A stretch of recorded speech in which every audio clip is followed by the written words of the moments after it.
Hello, hello, hello. Assalamu alaikum. Ji anu. Pakhair agale. Ni hao. Chune shumme. Washmale. Ohio Gonzaimes. Guten Morgen. Hola. Bonjour. Privyet. Kaifahal. Hale shumma chatore. Alan wasalan marhaba.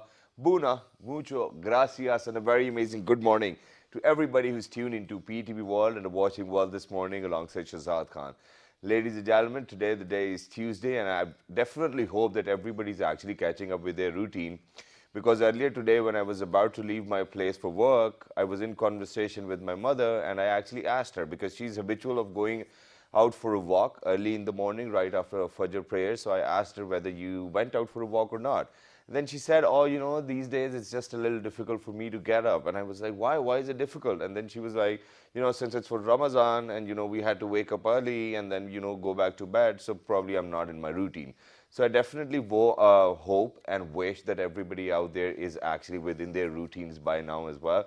Because last night, yesterday when I was here in the studios as well, it was a little difficult for me to catch up because, I really couldn't catch up on my sleep, because you wake up at night, throughout the Ramadan. So it was tough for me. But now, last night I decided that I'm going to be in the bed by 12. So I was, and today I feel perfectly fine.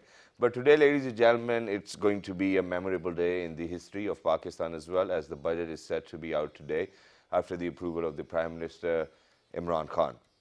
But then at the same time, there are a few things which we needed to talk about, and that too from the perspective of a common man, just like me. I'm not an economist, but then at the same time, I think that everybody's actually looking out for the new budget, whether we are going to get a bit of relaxation or not. This is something which will be discussed probably after the budget too as well.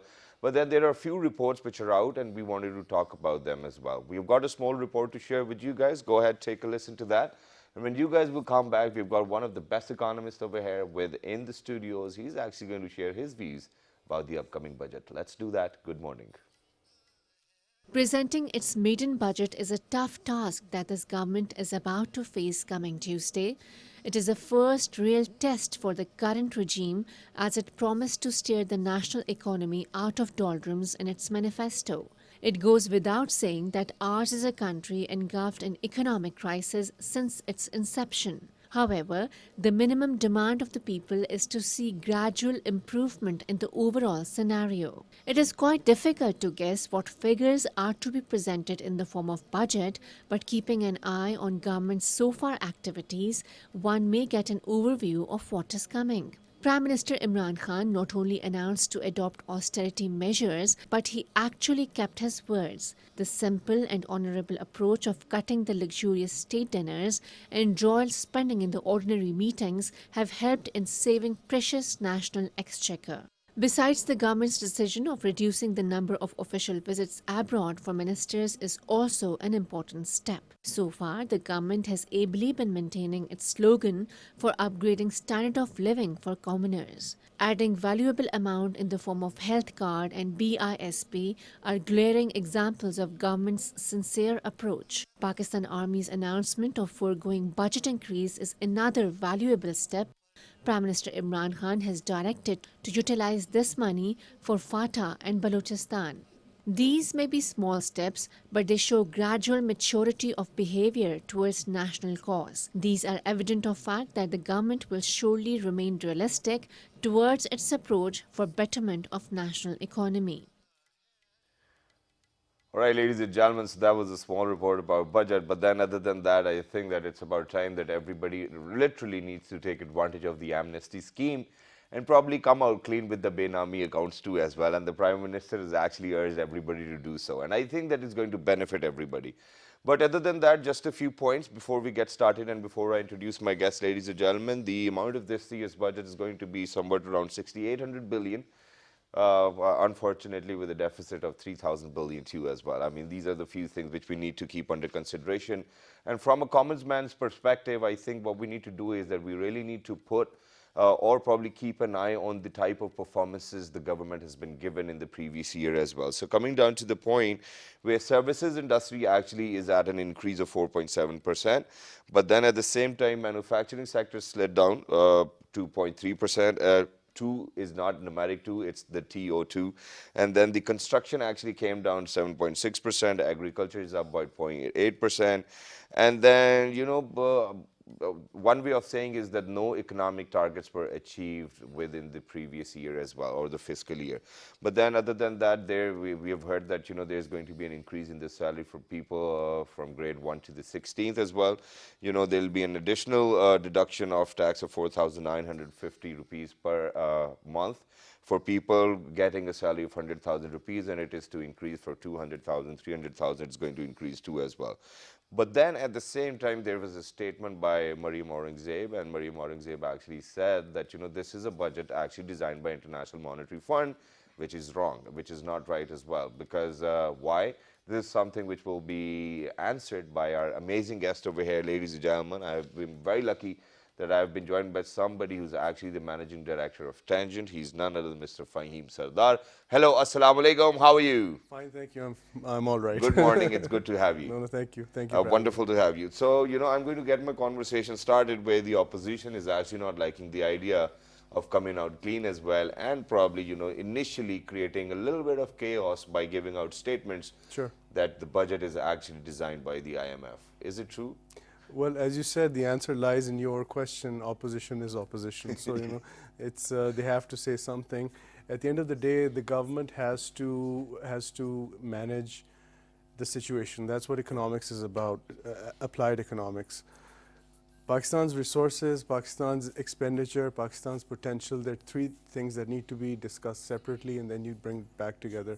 First, you deconstruct the problem, then you reconstruct it.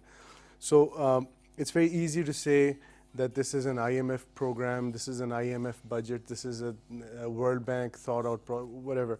That's just a narrative, that's just filling in the airwaves. Yeah. The reality of the situation is that Pakistan has, for some reason, the State Bank of Pakistan decided to go contractionary. Yeah. And the inflation was not that high. We have been very, very vocal in our publications as a think tank and corporate advisor. We've been stressing the fact that we needed to be expansionary, not contractionary. Okay. Expansionary but prudent, not contractionary and passive.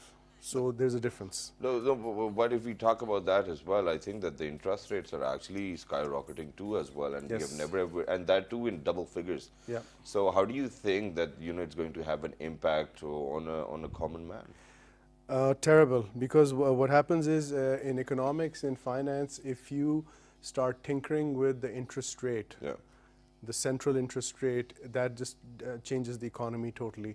What's happened is that from 5.75% in January 2018, 25th January 2018 to be specific, our interest rate was at 5.75%, which now, as of now, 11th June 2019, 16 months later, is at 12.75%. So that's more than double. So why would the State Bank of Pakistan go into such a massive contractionary concept when we needed a faster economy? Exactly. Prudent but fast. Now, I'll try to explain this in another way, because the strange thing is, for the past 5 years, in the previous regime, sorry, I have to break that up, they were consistently bringing down the interest rate from 10% to 5.75%. Every year there was a small decrease in interest rate, so you could see the growth rate rising. Okay. Now suddenly, as soon as the State Bank of Pakistan increased the interest rates, our growth rate has come down to 3.3% this year, which last year was 5.8%. I'm talking about the GDP growth rate. Yeah, and it was said to be at around 6 point some percent. That was the target. Yeah. That was the target. But for an economy which is actually not probably, because talking about the manufacturing sector, construction sector, agriculture sector, all of these sectors add up to our economy. So if all of these sectors are actually not growing, how do you think that the economy is going to grow too as well? The economy cannot grow if you have a contractionary policy, where contractionary by definition means contractionary, bringing it back in instead of expansionary, which means going outwards. Yeah. You see, we've made it mutually exclusive. This interpretation by some people is that, I just feel, I cannot understand this. India is expansionary, even Afghanistan is expansionary, Sri Lanka is expansionary, Russia is expansionary. What possessed us, what what caused us to become contractionary. So as soon as you raise the interest rates, now the first thing is everything becomes expensive. Yeah. And Almost what made everything. it worse was the fact that we just devalued our rupee like this. Yeah. In the same period that I said, from January 2018 to the present, we have devalued our rupee just shy of 30%. That is unthinkable. Imposing duties on excess imports Yeah. makes sense, and Okay. it's worked. However, killing demand, killing growth is not going to work. We should have maintained a growth rate of a minimum 5.5%, and we started to become more prudent, which leads us to the next question. The solution to our problems is governance, not stopping things. All right. Just to, before we get on to the next point, imagine if a car is accelerating. It was at 30 kilometers per hour, then goes up to 60, then goes to 100. Yeah. But it does have issues. You can feel the car vibrating. Yeah. So in order to stop the vibration, what we did was we just pulled the handbrakes at 100 kilometers Yeah. per hour. That's exactly, and we jammed the brakes. That's exactly what we did. So are you referring to halting the economy? Yes. So then it's going to have an impact on the entire nation too, as well, course. out there. Of course. Because I've been in conversation before coming to the show, ladies and gentlemen. We did our own research. We have our own research as well. I was in conversation with people who actually had an import-export business. They said that it's at a halt. Then, I was in conversation with people who were manufacturers. They said that things are not going right. How do you think that, that we will make it look, at least, that, that it's right, or we're going in the right direction? Do you have any reservations onto the budget which is set to come out today? Of course, I have reservations, constructive reservations. Sure. Excuse me. In order to achieve a budget which which has greater expenses, Yeah. you have to have some kind of more revenues. Exactly. Now, the existing government has to, at some point, they will look at this aspect.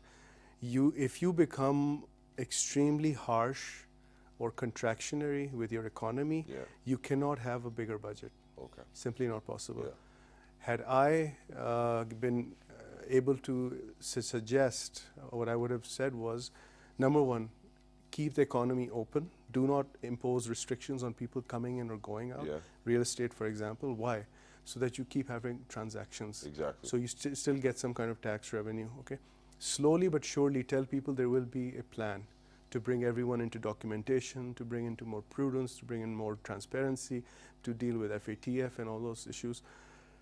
But suddenly applying the brakes is simply not possible. It's not possible to achieve anything if you suddenly become contractionary. Yeah. I do have reservations because if you look at the deficit that's coming up, can you imagine even our armed forces has said that we are going to we don't want any increase in our budget. Yeah, they have a total budget of 1,250 billion, ladies and gentlemen, and it's the same as it was the previous year too, as well. So I think that they're playing their role. Yes, and I mean, it's a huge signal. Yeah. So I mean, there's always more than one way to skin a cat. Yeah. Maybe there was a better way to do it. In order to achieve more revenues, you need more transactions in the economy. Even if however they're done, just let them happen. Yeah. And as they happen, you generate more tax. That would have reduced the deficit that you just talked about. I even want to talk about the expenditures too, as well. Do you think that in the coming year the federal expenditure will actually be going down or probably going up? I mean, I certainly have no idea about that. Theoretically, it will be going down, but practically it will be going up. Yeah, so just the numbers on the paper will be down, and then eventually Exactly. it'll be going up too, as well. So how do you think that the federal expenditure can be controlled? I think the expenditure can be controlled by optimizing your existing operations. Okay. Now, just to put that into very simple language or simple practical yeah. application, it is governance. If you just improve your governance, suddenly things start to improve. I mean, you have right now according to the information available, one of the better governed situations is in Pakistan Post. Yeah. Post, which has started to reduce its deficit. Wow. That means revenue has risen. And they haven't done anything revolutionary. Okay. They just did simple, basic, good governance. Things that were not being looked at, they started looking at it. Things that needed to go extreme right, they took them from partial right to extreme right. So you don't have to, it's not rocket science. Every organization in the government is important, from the archives to the interior to the economic administration. Yeah. Every government organization is an expenditure center. It can become a revenue center as well, but that depends on how we address this one word called governance. Okay, I will definitely come back to this one too as well. I want to talk about governance, where I'm going to give you a reference of, as in usually within the governments, it is the minister's responsibilities to come up with such ideas. Yep. But over here we see a team of technocrats and bureaucrats coming up with such economic, marvelous ideas too as well. Now, do you think that there's a dearth of talent within the elected ministers, or do you think that technocrats or bureaucrats can do a wonderful job or better than the ones elected? That's a very interesting question, Shahzad.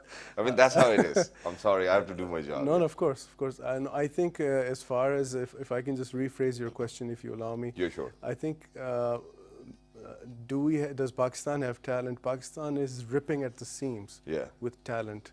If the government ran a talent search in Pakistan, and you keep the political system as it is, Yeah. and you bring in talent from within Pakistan and out from outside Pakistanis, from Pakistanis outside, Yeah. I think you would come up with exceptional talent, Exactly. exceptional HR, and that is the solution actually. Okay. The existing political infrastructure and even previous regimes should have, they must right now, and they have to focus on getting the right people for the right job. Exactly. I always give this example. Take a goldsmith, take a blacksmith. Yeah. And just as an experiment, switch the two. They both deal in metals, they both deal with fire, they Yeah. both deal with hammers, they both sell some kind of a metal object. Exactly. And see the disaster. All right. Yeah. So what you're trying to say is that everybody needs to be on the job which they're well suited for. Exactly. And that's what the what governance has to do too as well. But then, other than that, coming back to and discussing it from a commons man perspective, what I feel is that, for example, because there's going to be additional taxes on the petroleum prices too as well. And then, other than that, do you think that because commodities prices are obviously at a trend of rising too as well, how do you think that the common man will perceive this year's budget? Do you think that it is actually going to give a little bit of relaxation, or no relaxation, or a little bit of more hard work? I think the objective is to, from what I have been able to understand, the current government is trying to reduce the burden on the lower middle and lower class Okay. of Pakistan by structuring the tax system in a way that that it affects them less. All right. Now, how do they do that? It's a function of consumption. Okay. If they consume less, they pay less. Yeah. They pay less tax. So as soon as you cross the threshold, you start to pay more. Yeah. Okay. That's the concept. It is the concept. That is the concept. So now the practical. That's something which I've seen with the electricity bills and everything too. Exactly. As well, yeah. In petroleum, if you consume less petroleum, you pay less tax. Yeah. So that's the concept. Now let's apply that practically. How will that come up? You see, right now, it boils down to the same thing that I started with. Once you start playing with the interest rates, Yeah. I have in my career never seen the jacking up of interest rates as they happened in Pakistan in 16 months. Yeah.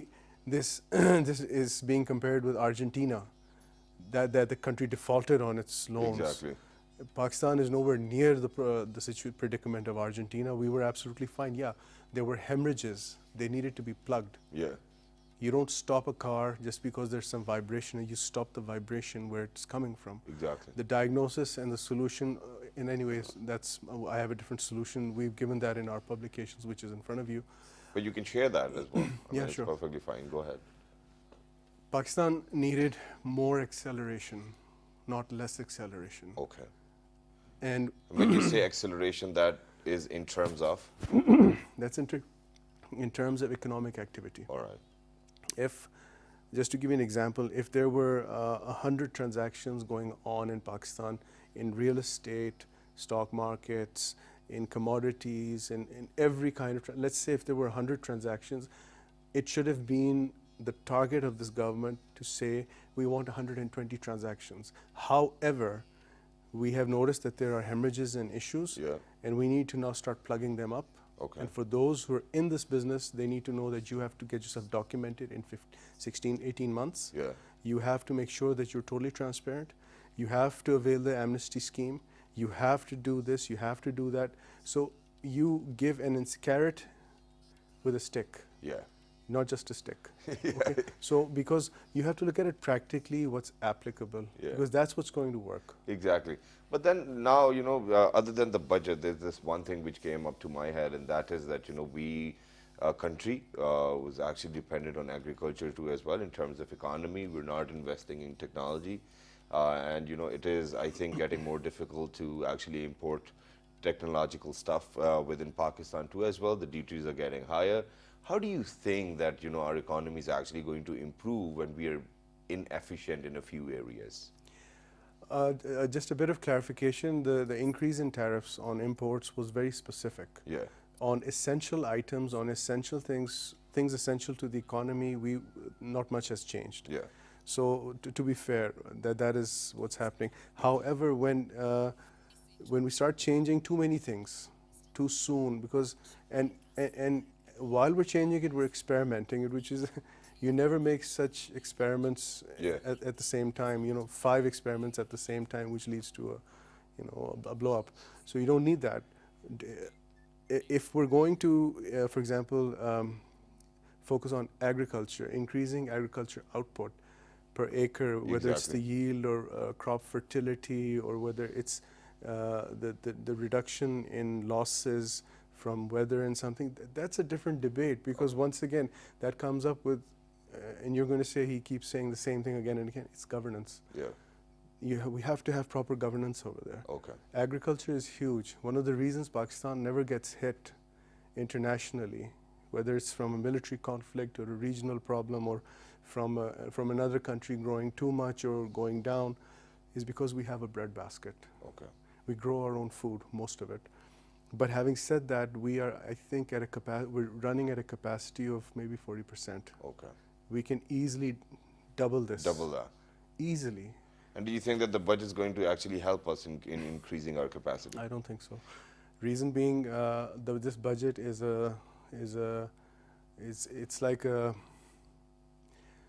an announcement. Okay. It's not a plan. It's not a plan, it's an announcement. But towards the end, just one simple thing, and it just came across my mind, and I said that it's better that I actually ask you this as well. That is, do you think that just by taxes countries can be run? That's a very interesting statement, because every country is run on taxes, but I know what you're trying to say. Yeah. In practical applications, under no circumstances, what is a tax? A tax is a cost to a person, to a citizen, to a corporate citizen or a private citizen. If taxes start to go up, your costs are going up. Yeah. And if those costs are going up, your business starts to suffer. Yeah. So your transactions will actually start to go down. Here's a simple flint. Here's a simple check. Here's a simple way of looking at something. Go ahead. For any government, and it's not rocket science, it's simple. Are your transactions in your country going up or down? Simple. I think they go down. If they're going down, there's a problem. That means either taxes are too high, the restrictions are too much, there's too much bureaucracy, there's too much red tape, or there is too much exploitation. Yeah. Possibly some other reason.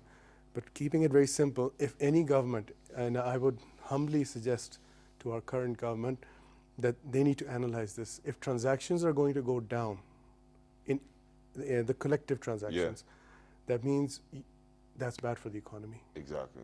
And if suddenly transactions are going up, your revenue starts to go up, you suddenly have this buffer, you have this room to play, and then you can do your experiments. Yeah, because I think that with a lot of taxes these days as well, a lot of people are actually not investing now. They're not ready to invest probably, and with all of these amnesty schemes, I think people really need to take advantage of that. But then at the same time, I think that they will be a part of the tax net. And once you're a part of the tax net, there's no escaping, right? I think that's what it is. So for people, or probably talking about foreign direct investment in terms of transactions, do you think that this budget is actually going to help get more people into the country to invest? Or do you think that it's not going to be a paradise for people who want to bring in the FDIs?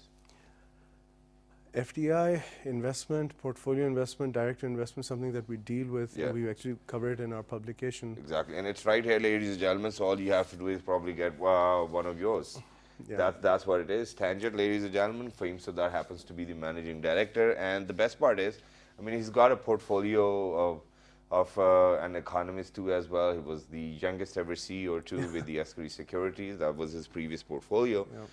And which is why, you know, I think that these are the questions which needs to be directed to him. Yeah, go ahead. You're very kind. If foreign investment is a function of domestic investment. Okay. Because I'm sorry, I'm very practical about things. One has to come with practical solutions. That's right. And you have to come up with simple solutions for complex problems, not more complex solutions for complex Yeah. problems. That makes another complex problem. So you have to simplify. Right now, there's so much noise. When somebody says Pakistan, you hear fantastic things, and then you hear some very bad things. Yeah. Now, we have to reduce the noise internationally as well as domestically, starting domestically. Yeah. Because when you throw a small pebble in a pond of still water, first the waves go outwards. Yeah. Then after a while, those waves come back. But yeah, ripple effect. The backward ripple effect is afterwards. Yeah. So there's a simple, natural progression. So right now, if we want to talk about investments, we have to focus on domestic investments first. We have enough cash. And I'm going to say something very, very strange here. If we just improve our governance and simplify our structures, Pakistan will be a surplus country in 3 years. Okay, this is what I want to talk about, ladies and gentlemen, but since it's a very interesting figure, I think this is the time to go for a short break. Don't go anywhere, because when you guys will come back, we're actually going to ask Mr. Fahim Sardar, how are we going to be in surplus in the coming 3 years, where we haven't really experienced surplus throughout my life. I mean, that's what the truth is. Let's go for a break. Don't go anywhere. We'll be right back. Good morning.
All right, ladies and gentlemen, welcome back. For everybody who just got tuned into PTV World, you watch your world this morning alongside Shazad Khan. Ladies and gentlemen, today is going to be a great day for everybody because of the fact that the budget is set to be out today. And then at the same time, as a common man, I think everybody's expecting a little bit of relaxation. But other than that, so far, whatever we have discussed, I think that there are a few reservations from a common man's perspective, but in days to come, I think that they'll be sorted too as well. But before going towards the break, Mr. Fahim Sardar over here actually said that there are a few changes which he'll recommend and that our economy can be in a surplus within the next 3 years. I mean, it sounds very interesting, it sounds very hopeful and positive, but I've never ever witnessed such a thing, hearing that our economy is in surplus. How do you think we are going to do that? Firstly, I must say you're very polite. It also sounds like a fairy tale. Yeah. Yeah. The fact of the matter is you have to look at the country, you have to look at the existing potential, you have to look at the existing economic activity, and then you have to look at the problem. Yeah. It's like we have a few problems which are, when you compare them with these three things, Yeah. they become slightly ridiculous. Okay. Now, Pakistan is the 6th largest country on earth. Exactly. In 2006, when we were facing a full-blown planned 5th generation war, which at that time I think was referred to as a 4th generation war, which has now become a 5th generation hybrid war, Goldman Sachs released a report in which it said in 2006 Sure. that Pakistan is going to be one of the leading markets of the future. Okay. 2006, mind you. That's 13 years ago. Yeah. Now, then they released another report. Their chief economist said that Pakistan is just waiting to take off. Okay, and this is when bombs were going off. Yeah. C4, we don't make C4. C4 and RDX were being blown up in Pakistan. So there's a reason I'm bringing this up, because we also we have to be very honest about our assessment.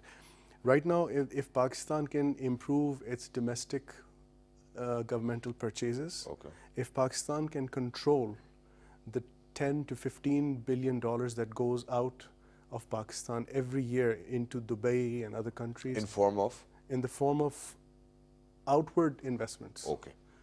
If Pakistan can increase its exports by 10 billion, you're in a surplus. Yeah, exactly. And this is, these are not outrageous things. I mean, these are things right in front of us. Yeah. So I'm not making it up. No, but talking about exports, I mean, I think we've got rice, we've got salt, we've got such stuff as well. I mean, I think that, if we need to grow up according to today's trend, we probably need to invest a little in technology too as well. Probably, now just imagine, I mean, it happened to me, and I wasn't very happy about it. So I was traveling to England, I bought a new phone over there, got back, never knew that I actually have to get it registered within 2 months. One day, my phone was blocked. So yeah, I had to go to PTA and get it checked. 65,000 rupees in taxes. That quite a lot for a cell phone which is worth 190,000, maybe, probably, somewhat. And that too is because of the fact that, the dollar was at 185, pound was at 185 then. Do you think that, this is a budget designed or planned for a common man or for a country's economy to go in surplus? As I said, this is an announcement. It's not a plan. Yeah. It's not, to be very fair, it's not a plan. It's an announcement that, what the government has done is it's tried to, from what I have been able to understand, they've tried to give an honest assessment. Look, this is the state of affairs. Okay. We're not going to bring in a new budget after this. Okay. Because traditionally what we've seen is a very slightly difficult budget is presented, then you see amendments to it. Yeah. So I think they're trying to avoid the amendments. They're just trying to say, look, we just said it once, not multiple times. Now, it's not for me to say what they should do, but what I think is you have to sometimes hunt with the hounds and run with the hare. Yeah. Because that's how life works. So at the end of the day, what the government needs to do is it needs to have a concrete plan, growth plan, which focuses on austerity, perpetual austerity, not intermittent austerity, perpetual austerity with perpetual growth. Okay. And how do you think that's going to happen? As I said, one word, governance. Governance, but then there are a lot of areas where a lot of governance is required, and I don't think that we're actually at the verge of delivering the best right now. Just to, and I'm being very honest here, and I'm not trying to be vague here. Governance is like a star. it's like the stars that guide you the way. You're never going to reach it. Exactly. But if you keep following it, you keep going in the right You direction. can get good at it. Since we are governance trainers and everything, we've realized one thing. Yeah. Governance, following those stars, is actually very helpful because you know the right path. Yeah. But if the stars tell you that you should go straight, and you're going in the opposite direction, that means your direction is wrong. Exactly. So governance at least tells you very accurately what the direction is. You're never going to reach it. But you know, if you're aiming for the stars, if you're aiming for the moon, you'll definitely land on the stars too as well. And I think that's I'm what it saying is. this very, very, I mean, I'm in my senses when I say this, Sure. that if proper governance is implemented, yes, Pakistan will be in a surplus. We will become a lender, not a borrower. Well, I think, and that's what we need to be. What about local manufacturers? Do you think that they're going to benefit from this budget? I'm not so sure because I think the government is trying to encourage growth through austerity, but what they're calling austerity and what the private sector is calling austerity, growth and austerity, they're two different things. Okay. For example, the government, when we talk about manufacturers, we have seen that there has been a reduction in the growth. Yeah. In manufacturing, it's down to I think 4.8%. Exactly. And from It's previous, down at 0.3%. Yeah. 0.3. so at the end of the day, if manufacturers need an incentive Yeah. to grow, and Yeah, they need a cushion. I mean, Yeah. you know, it's required. manufacturers in Pakistan, no matter how indigenous they are, every country on earth imports something. Exactly. So it just has to be seen what manufacturers are going to say. Yeah. Now, this budget is basically an announcement a firefighting announcement. All right. I keep saying it's an announcement, it's not a plan. Okay. A plan would be very clear. You could clearly read it and see. And you Yeah. will know, you know, that Yeah. this is what we're doing. Exactly. Now, if I can go back approximately 13 months, 14 months back, I was at a platform discussing the then budget. Yeah. And at that time, I said there is no austerity in that budget. There is no growth plan in that budget. And there will be another budget. And that's exactly what happened. Exactly. So fast forward now, we have an austerity aspect in Yeah. it. Okay, fine. I can't see the growth. All right. I can't see the growth, and I cannot see a plan. But that's easily done. I mean, this is something which scares me as well. And for people who are actually of my age, you know, they're venturing into new businesses. This is the time when the economy actually, the country needs to support us, you know, for people who are venturing into new ventures too as well. Because while I was reading the indexes, you know, I think that we really need to learn from our neighbors too as well, and there is no harm in it.